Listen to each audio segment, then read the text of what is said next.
Good evening. Thank you for joining us. There's a lot going on right now in the country, obviously, and there's plenty in the news as well, which got me talking about the kind of news we're consuming. If you look back to when we were kids, at least when I was a kid, we'd get the newspaper in the morning. Our parents would read the newspaper over breakfast, and then they would go about their day like normal people and maybe consume news again in the night at about 9 o'clock, which was half an hour of matter of factly delivered news.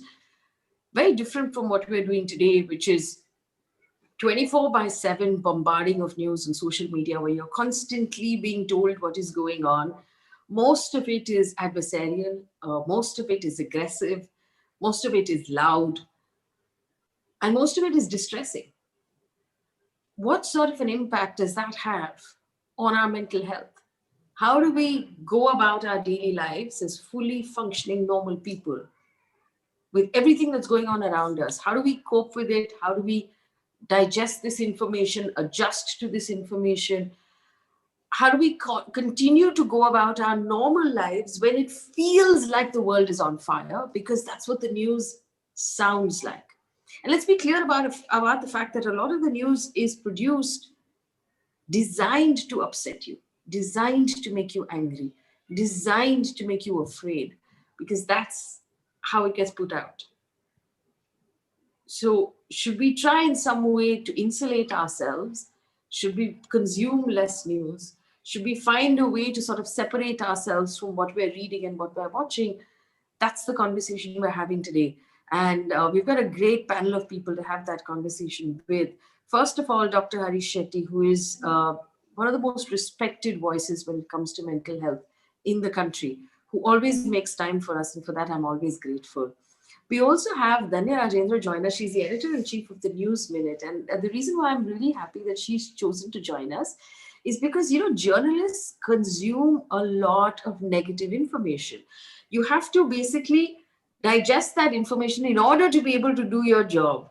And apart from that, there's all the hate and there's all of the anger on social media that also comes the way of journalists, specifically female journalists. And Danya is one of those people who has to put up with it on a daily basis and still go about her life, doing her job, plus living like a normal person. We're going to talk to her about what that's like. Dr. Sagar Mundada is a consultant psychiatrist and a de-addiction specialist. He works with Healthspring in Mumbai.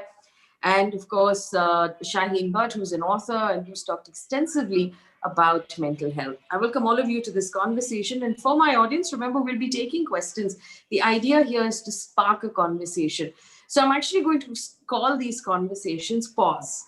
So the idea is we're going to, for this 1 hour, once a month, we're going to pause. We're going to stop what's going on in the news and what's going on around us. And we're going to find a way to sort of take stock of mental health, take stock of our lives, and just recenter ourselves. So this is a pause conversation. My first question is obviously to Dr. Harish Shetty. Dr. Shetty, good evening. Thank you for joining us.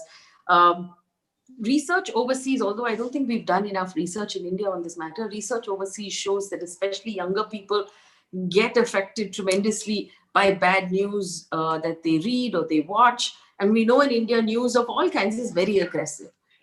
Have you seen it show an impact on people's health, on their mental health?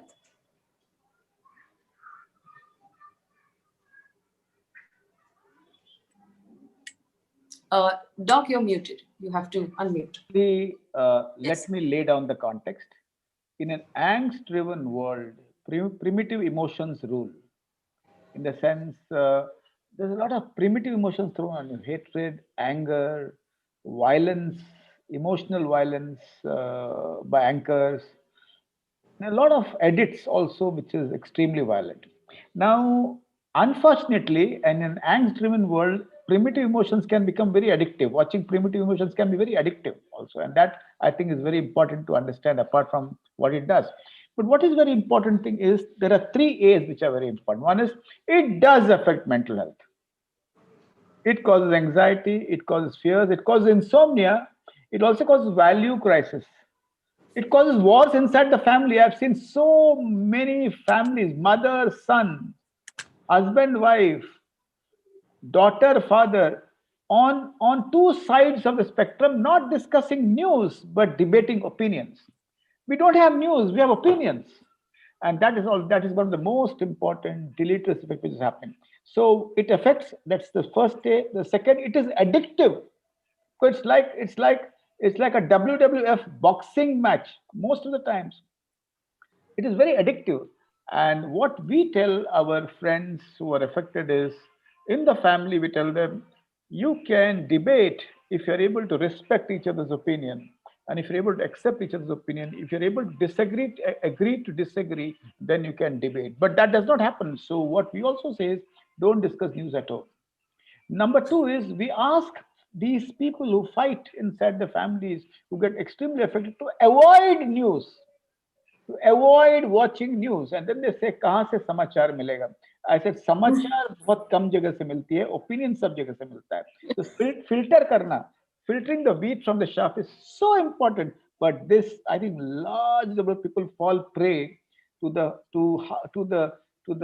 fishing hook which the news channels and the print media throw. The headings, the headlines, and everything is like a copywriter's headlines to sell a product. So it does cause anxiety. It does cause wars. If you are mentally ill, as Sagar would agree with me, if you are mentally ill, and even Shine, it can cause chaos in your mind. It can tip you off from one side. And it's not a good news when we see people committing suicide around agitations. It's not the agitations, but it's also the news which really causes those suicide. Lastly, I would like to make this opening comment is, somehow we have lost the desire to watch or even look for sunshine stories. There are enough sunshine stories happening in a country with 130 crore billion people. And the myth is that news editors believe that they don't sell. That's not easy to sell. And I think it's a myth. I think we need to look at a lot of sunshine stories in a country which is a billion laid sandwich. So that's where I think we all are. Very well said. Shaheen, but I know there are a lot of young people who watch, who are here right now, identify with the things that you say and you write about. And I also know that, and I get messages on my Instagram from young people who say that they're distressed by the news, they're distressed about what's going on, they read about it, they look at it, they start to panic, they start to feel anxiety, like Dr. Shetty said. What is your reaction? What do you go through when you're reading about what's going on in the country? I think exactly like Dr. Shetty said, if you're constantly bombarded with sensationalized negativity, it's going to have very genuine psychological impacts and effects. It's not possible that it won't. Even if it's in the background, it doesn't even have to be upfront in your face where you're sitting in front of the TV all day and watching news.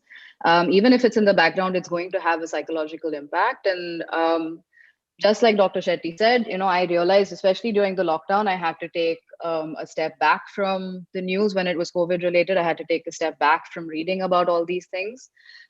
Because, I mean, look, let's face it, what we are privy to these days is not so much news as it is an attempt to keep us all addicted, like Dr. Shetty said, to a news cycle constantly. It's designed to distress you. So it's natural that it will, because it's designed to do that, because that's how they're getting your attention. Exactly like you said, many years ago, the news wasn't like this. We had one, maybe two sources of news. We had our newspapers. We had maybe one channel. Now we have 24/7 coverage. You get the news at the drop of a hat on your phone from across the world.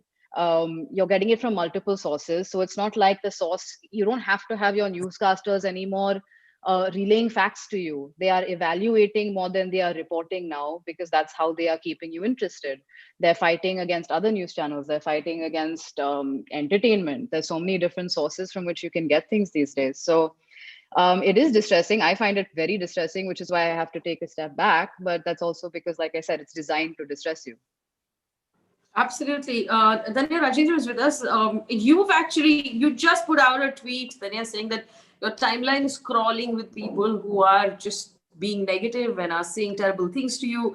And I know that as women journalists, we have more than our fair share of harsh things that are said. Does it affect the rest of your life? outside of your work, outside of social media? So, couple of things. First thing, I do agree with whatever Dr. Shetty and Shaheen said, but I have a small difference with something that they both mentioned. They said that news is designed to be distressing. I think we cannot ignore the fact that things happening around us are also equally distressing. So it's not like news is manufacturing most of it. Like if there are farmer protests happening, if stones are being pelted on farmers today, that is a reality. That is distressing. But if someone didn't, the way it is reported becomes more distressing. That's the problem here. The news itself is distressing. On top of it, how is the media reporting it is a second issue. Now, as a journalist, how does it impact me?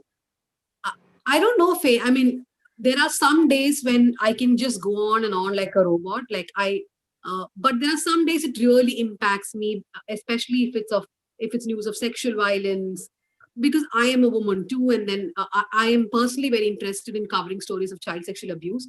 I took a step back 2 or 3 years ago, and I make other people in my office report it now. But even then, reporters who continuously write about it, they tell me sometimes that they have to take a break. Recently, there was a story in Andhra Pradesh where two daughters were hacked to death by the parents. It was a sacrificial. It was basically a human sacrifice, and the parents thought that the women will reawaken and they'll awaken and their lives will come back. At least one or two reporters in my office said they don't want to write about it because it's too triggering for them. See, there are a couple of things here. As journalists, things around you really impact you. People just think you have to continue, you have to go on and on despite what is happening around you. Like when I was working in television, no one ever asked me about my mental health. No one asked me how I was feeling. I remember instances when I used to be sexually assaulted when I go to cover events because there would be hundreds and thousands of men. I would come back very distressed, very sad, and sometimes in physical pain. But nobody would ask me, are you okay? Like take a break for a day, because there was just no time to think. I just had to do my duty. But I think when we are talking about smaller organizations now, like the one I run and so many others, and we having had to go through these instances, I think are more sensitive towards our colleagues. So there is more talk of mental health. We know that people in our offices, our colleagues, they have issues. So I try to deal it in many ways. And your question was about social media. The social media torture is of a different kind. Now, what I'm saying is genuine stories, how it impacts me. The social media torture used to really bother me in the beginning, like around 3-4 years ago. There was this whole organized Twitter thing against me where some 56 to 66,000 tweets came.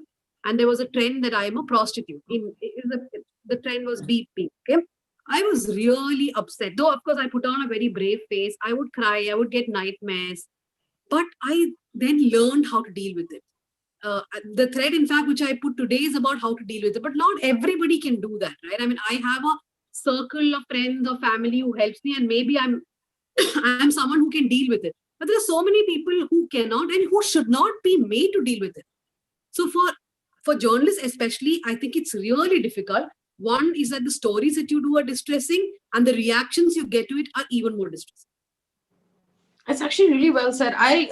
You're stronger than I am, because I find myself regularly every 2 or 3 weeks. I hit one day when I just can't process the news, but it's just gone too far, and I avoid almost everything. I just want to take a break. I don't want to look at my phone. I don't want to read what's going on. And that's partly to do with the reactions I get on social media, which I still haven't, after all these years, learned to, be able to cope with. And it has to do sometimes, like you said, with how distressing the information is by itself. Without any color, just the plain information that's coming in is extremely distressing. And as journalists, we have to read everything. We might not actually write everything, but we're reading everything. We're processing everything that comes in. And that can be really hard.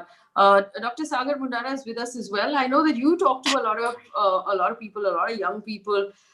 What is your advice to them? Because, on one hand, and this is the other thing that we must note, that a lot of people today get their news from social media, and getting your news from social media means you have to wade through a lake of hate and abuse in order to access your news, because it comes laced with gali galoch, yelling at each other and things and anger and aggression.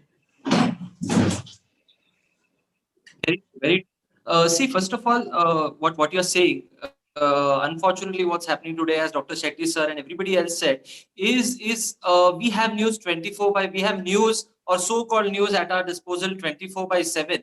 And I'll tell you, I've had young patients in the lockdown who are like they got very scared about Corona because they were reading about the news from various so-called again sources like WhatsApp and like Facebook, and like Corona is not a virus, it's a bacteria, things like that. Now, what happens here is many people follow news like it's the IPL score. As in, you have an India or you have an India-Pakistan match. What's the score after every over? So that is something that youngsters have to stop.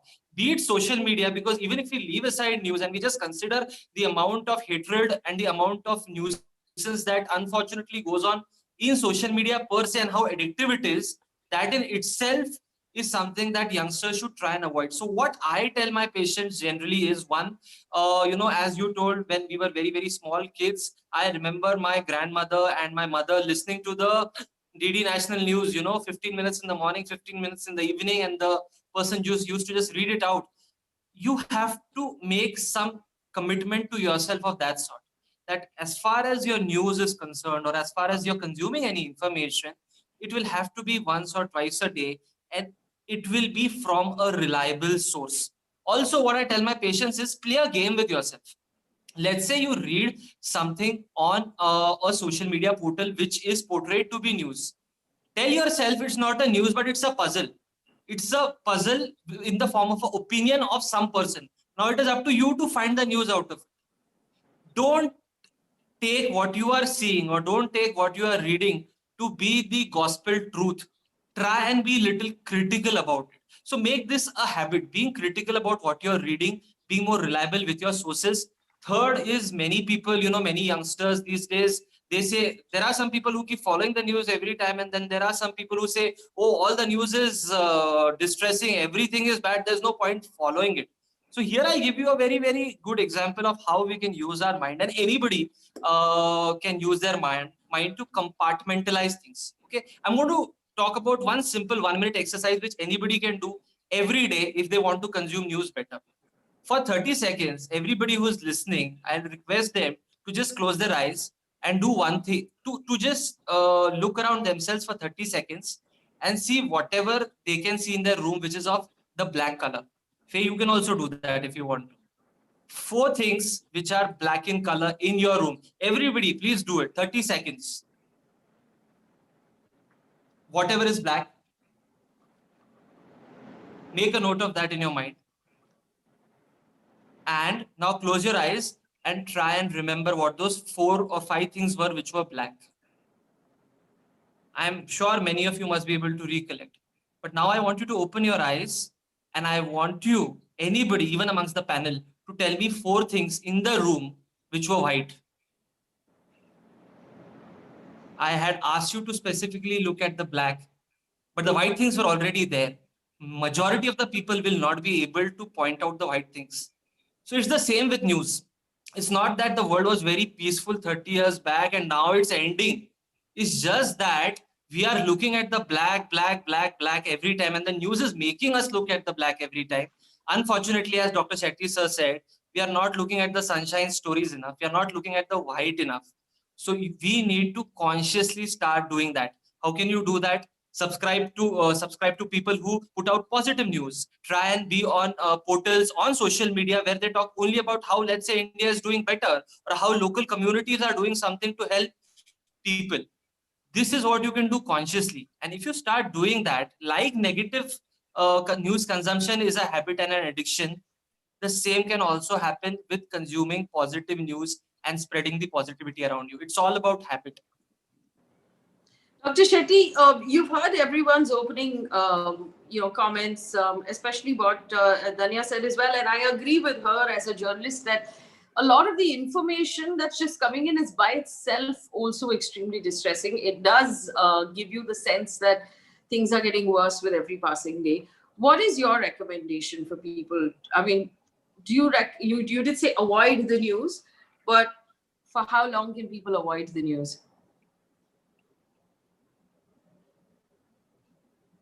I think what is also very important is that a stressed mind gets emotionally hijacked by news. The ability to discern, the ability to sift through facts and opinions is lost, because you are in the train, you are in a car, you are in an Uber, and you want to first grab all the news when you get phone calls from the office. So a mind which is not slept properly, the mind which does not exercise, the mind which is overloaded, journalists work 24 by 7, and then you see news, it's difficult to sift. The prefrontal cortex slows down at that time, and we get emotionally hijacked. And when you're emotionally hijacked, we get lost in our anger. At the same time, I would like to say that anger is important for every Indian, because anger, to be angered by issues, is an important aspect to create advocacy, narratives, and to create opinions. You can't be insulated by what is happening. So what I'm sorry to say this, but I've stopped reading newspapers and channels for a long time. Not because of anything, because of COVID, we did not get it. Then I lost. Then when I opened the newspaper, COVID, COVID, COVID, COVID, COVID. So I've stopped. I would say three things which are extremely important is reflect on what you see and what you read. Mm. Reflect. Is there any alternative argument here? Is can are you seeing behind the frame? Because behind the frame is the story, and behind that there are 100 stories. So ability to reflect even in a busy world, that's one thing which we need to do. Number two, ability to put your points across without abusing, without naming, without blaming, and without calling names, also improves your personality and your ability to receive information. Get angry at times when you want to get angry, but also seeing to it that we are not affected. Number three is, please don't watch angry debates. I mean, I'm saying this again and again. There's no need to watch debates where people call names. There's no need to watch debates where people shout and scream and make faces. My God, this was not there 20 years ago. Don't watch it. You will not get lost. But there are people who are obsessed by wanting to be at the top of current affairs. I was like that as a small child. We were influenced by Sadanand from the Free Press, Ramnath Goenka from Indian Express. We would read, but getting obsessed to the fact that you know the breaking news first and not the others. The newspaper does not. The channels don't break news. They have to break. They have to show some breaking news all the time. So ability to reflect, to avoid, and to discuss with respect is a practice which we need to do among our friends, among our family members. That will bring down the intensity of pain on ourselves. I think that is important. I want to ask this question to the whole panel. Whoever wants to, answer, please feel free. It has been pointed out by some of you that we are living in an increasingly divided society, right? Even within families, there are people on opposite sides. On WhatsApp groups, there are people on opposite sides. We find ourselves divided further and further. And with every issue that comes up, again, it divides us. So there are people who are pro-farmer protest, there are people who are against farmer protest, there are people who are pro-CA, there are those who are against. So every piece of news divides us even further. And that then brings that into our daily lives, right? Very few of us are going to office, but there are colleagues who will upset you, who are having a different point of view. Family members will upset you, neighbors will upset you. And then we start to sort of label everyone we know, saying this person is like that, I'm not going to talk to this person's like this. How do we deal with that? And I must point out that this is not just happening in India, this is happening around the world. I believe, maybe an outcome of social media. But how do we deal with it? How do we live in this very divided world? Dhanya, do you want to tell us how you do it? So, Faye, I do label people because I really have done it. I mean, there was a time when I used to deal with people a lot. I used to argue on WhatsApp groups. And I'm someone who thinks that fence sitters can be converted, that they can be won over. But there was this incident 2 or 3 years ago when the Supreme Court allowed women to go into the Sabrimala temple in Kerala, which completely changed my perspective. As in, see, I have no opinion about women going to Sabrimala because I don't think the feminist fight is in religion. I could care less about who goes to temples. That's one thing. So when the judgment came, obviously we had to report the judgment. Everybody did. One of my colleagues was the first one to be attacked when she went to report that women are going inside. And in my family, I'm from Kerala, in my family where everybody knows that a family member in the group is the editor, she's a woman, etc., and her colleague has been attacked. They were all like, why does she go? She doesn't have to go. And after days of fighting with hundreds of people on Facebook and Twitter and WhatsApp groups over Shabrimala, I decided I am not going to engage. I'm sure there are lots of other people who want to convert people, but I don't want to do it anymore. So I label people, like you said, this is a person I don't want to speak to. I don't. I have exited a lot of WhatsApp. I mean, am I then living in an echo chamber? Maybe I am. But my point is, my work itself is stressful.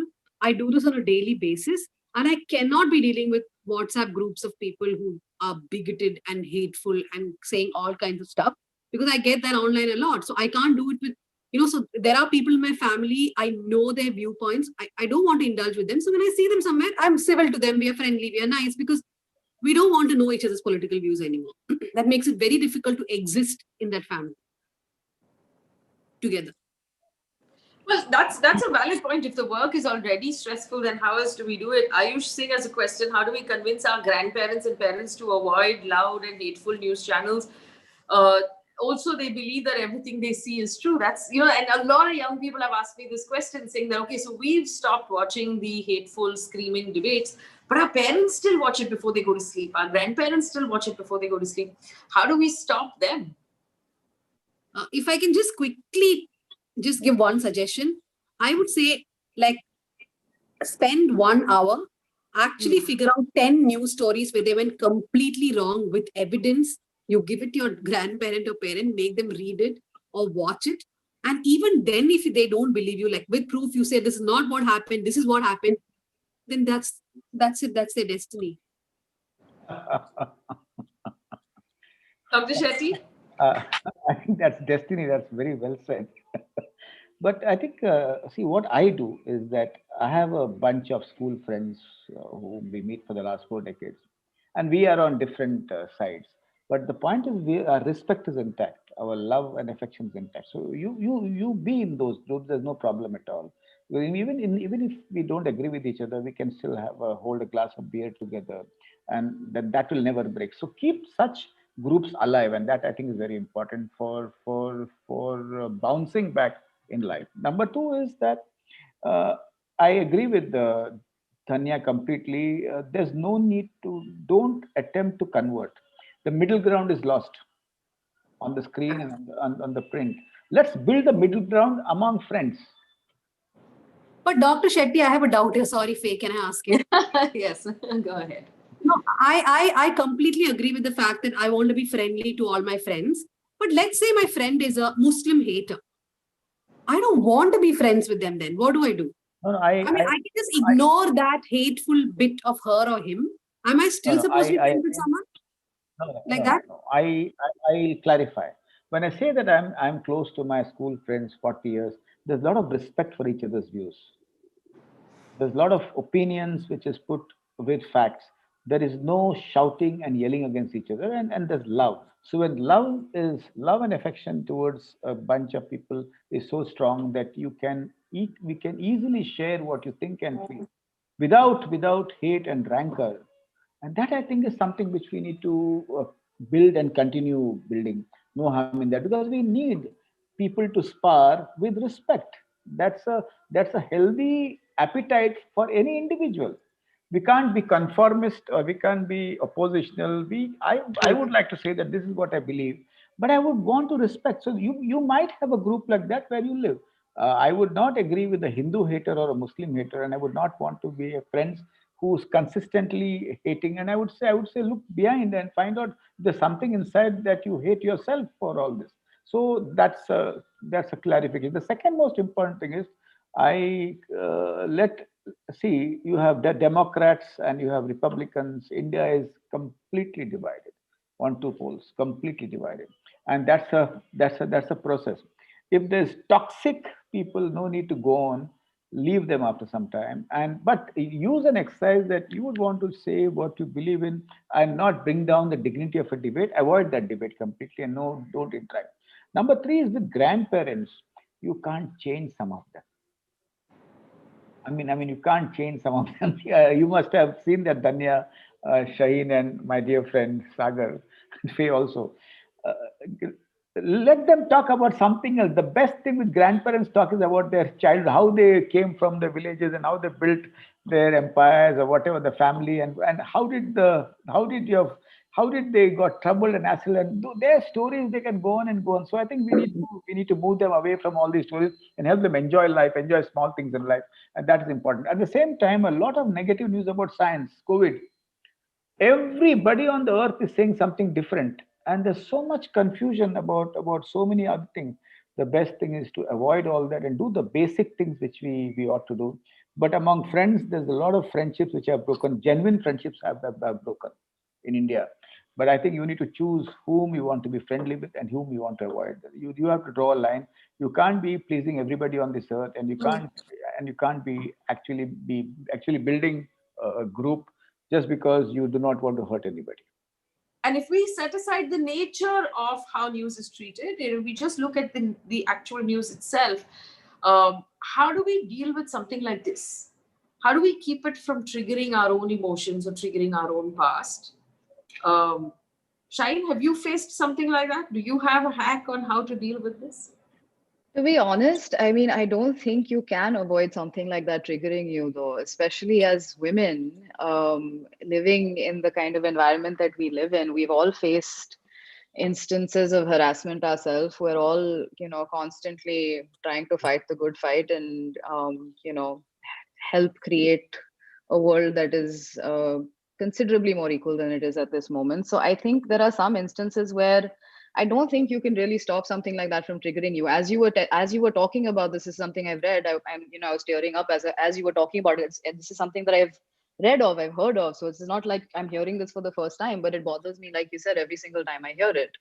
I suppose the only thing you can do is insulate yourself and take a step back by moderating your intake. And then again, looking for, I suppose, when you read something like that or when you hear something like that, there is a tendency, especially for us, to believe that it's a doomsday scenario. Like you said, things are getting consistently worse. There is no hope. But I suppose that's where maybe you do have to look for the silver lining, just to maintain your own sanity, if nothing else. Even though this is a piece of news that obviously there is nothing positive in it, but I suppose you have to look outside of that. And I just want to go back to what you had talked about earlier, which is how the divisiveness now of of the news and people having very separate opinions. I also think it's very important to understand why it has become so divisive. And like you said, social media is a huge contributor to that, for the simple reason that I don't think a lot of people understand that when what they see on their Facebook or Instagram or Twitter feed is completely different than what somebody else sees on theirs.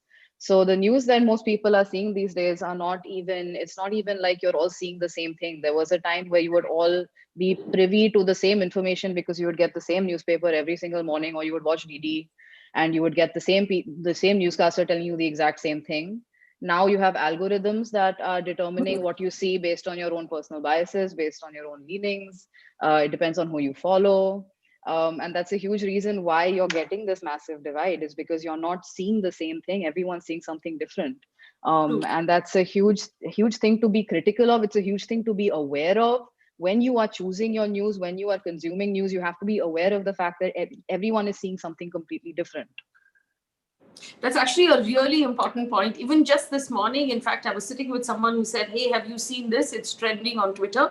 And I opened the trends on my phone, and my trends were completely different from the trends that the person sitting next to me was looking at. So obviously, even the algorithms on these apps are designed to trigger us even further based on what they understand our behavior to be. And so we're living in a world where businesses are making money of triggering us, and we're carrying that around with us all the time. The fact that it's on your phone, and you take your phone with you wherever you go. So we've forgotten how to look out of the window, how to just be without reading something on the phone. And that phone is designed to set you off, and that's the scary part. That's the difficult part. Dr. Mundada? Very true, Faye. And I think what Shaheen has said is also very, very, it's very true that everybody's Twitter feed and everybody's Instagram feed is very different. I think what one needs to do at an individual level, because that is all you can do at an individual level, is when you wake up every morning, you tell yourself that whatever you're seeing on your Facebook or your Twitter or anywhere else are just perceptions. It might not be the actual truth. Just being open to the idea every day when you wake up that if I have a certain opinion about a thing X, somebody else might have some other opinion about it, and I am okay to hear to that opinion. I am okay to respect that opinion. I might differ with that opinion even after I read it or I hear it, but I am going to have the patience and not be impulsive enough to dismiss the other thing. I am going to have what we call in our medical languages cognitive flexibility. So one thing can be seen from n number of angles. One very nice example that comes to mind is, we had Amitabh Bachchan in a movie. I don't know how many of it saw it, but it was long back, wherein he played a double role. And the father, Amitabh Bachchan, was a murderer, and the son, Amitabh Bachchan, was a police. And the end scene is, it's called Akhri Rasta, and the policeman has to kill his father. Both are Amitabh Bachchan. So the father writes down 6 over there. He says, "What I see as 6, you are seeing as 9. Neither are you wrong, neither am I wrong." What I want to say through all of this is almost everything that we are seeing today is a perception of somebody. If we are self-aware of that, Shine said that self-awareness, that there could be another perspective, self-awareness that, oh, okay, if this is what is being said about this, let's say the farmers protest, what are the n number of angles through which I can look at it? We do this in couples counseling. It's essentially, that's what we do in couples counseling. We make the husband sit in the wife's chair and the wife in the husband's chair, and try and make them try to think from the other's perspective. So the more you do that, the more grounded you will be, the more reflective you will be, the more perspective you'll have a lot of different perspectives, and you learn to be okay with others' perspective, even if you are not in sync with it. You'll become more okay with it. And that is all you can do. Nobody's telling you to let go of your opinions, but at least have the rationality to understand that when you have to agree to disagree, and see the difference between facts and feelings. Many people these days, they react based on feelings.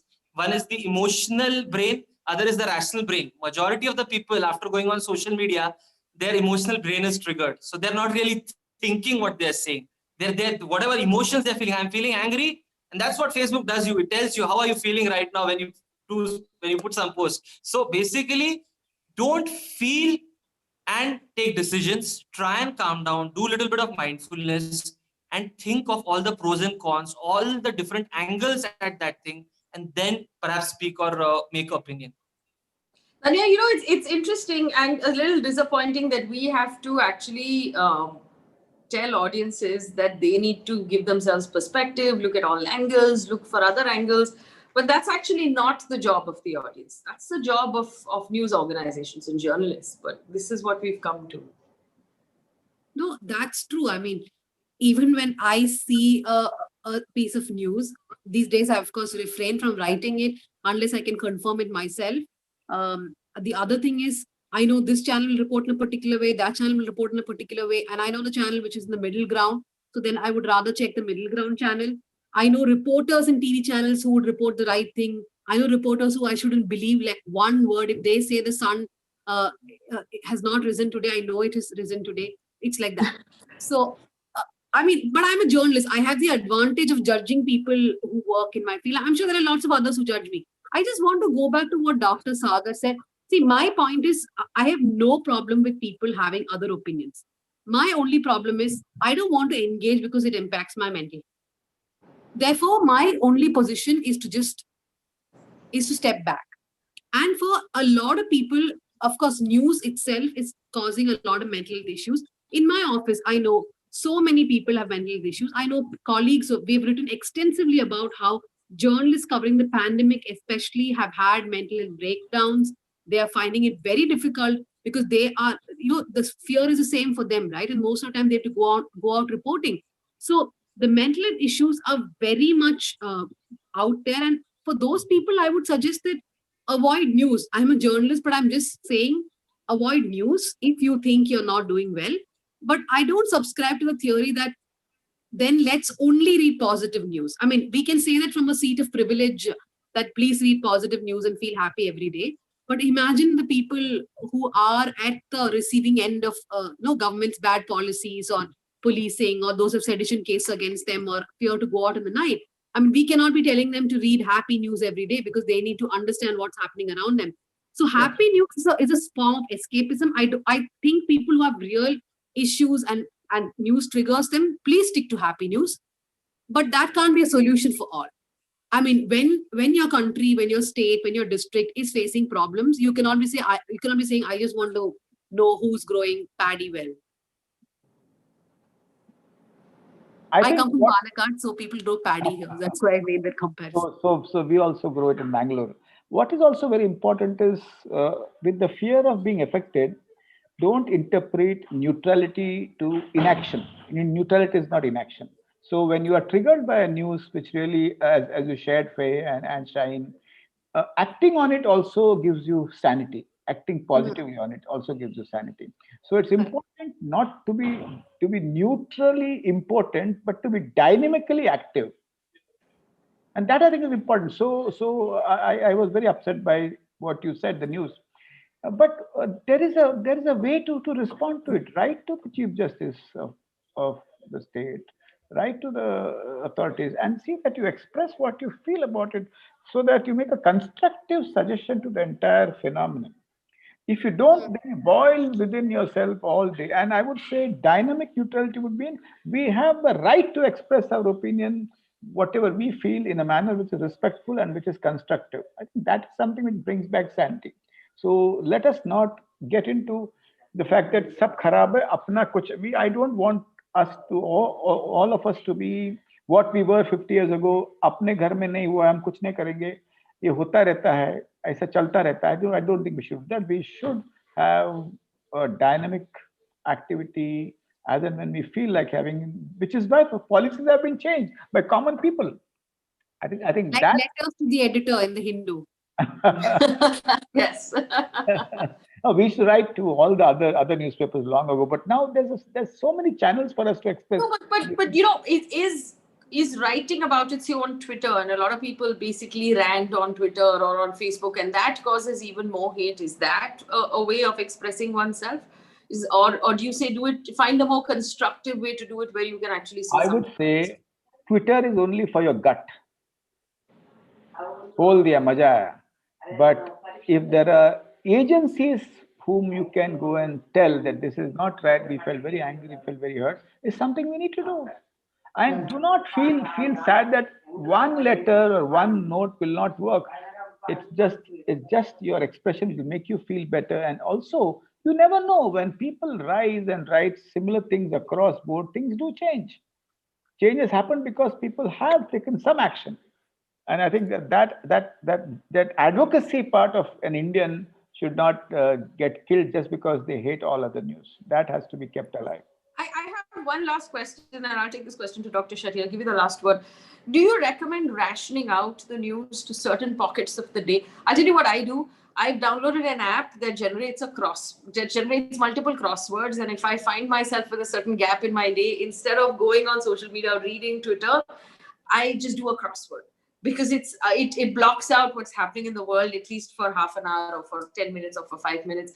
Do you recommend rationing out the news to half an hour in the morning, half an hour in the night, and not looking at it for the rest of the day?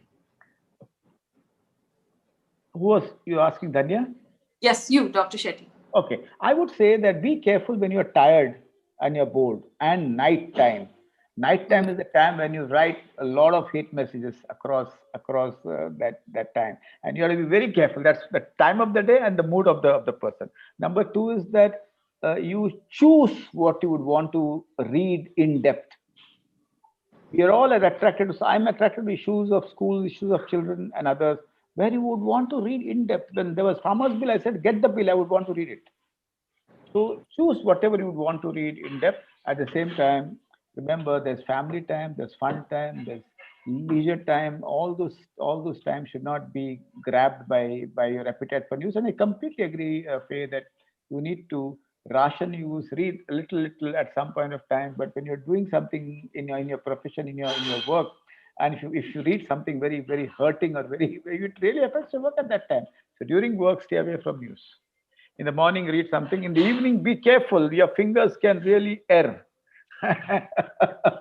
Right. That would work for everybody except Dhanya and myself, for whom news is work and work is news. Even I sometimes ration. I don't read news all the time. Like, even if I just edit a story and then stay away and focus on my food and my pets, I don't want to read news. There are days I do it.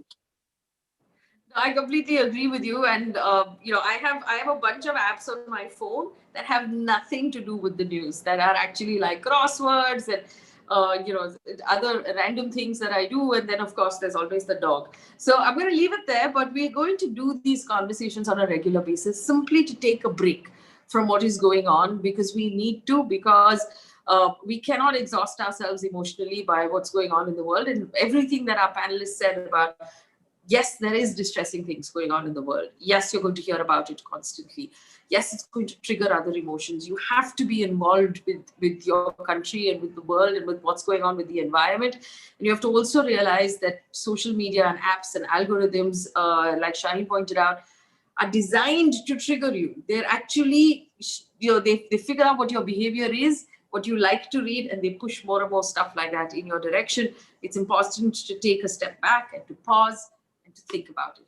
Thank you all for spending time with me, giving me a break from what's going on in the news as well. And I appreciate your time and I appreciate your advice. And we're going to try and do this really often. Remember, mental health is an important thing. You have to take it seriously. The more you ignore it, the worse it will be. If we take moments to pause on a regular basis, we will be treating ourselves. It's as important as going for a walk to sort of maintain your physical health. It's also important to maintain your mental health. Thanks for watching. For our viewers who are here at 9:30 today, we're going to do a live conversation with the CEO and founder of White Hat Junior. There's a lot of controversy about that particular business.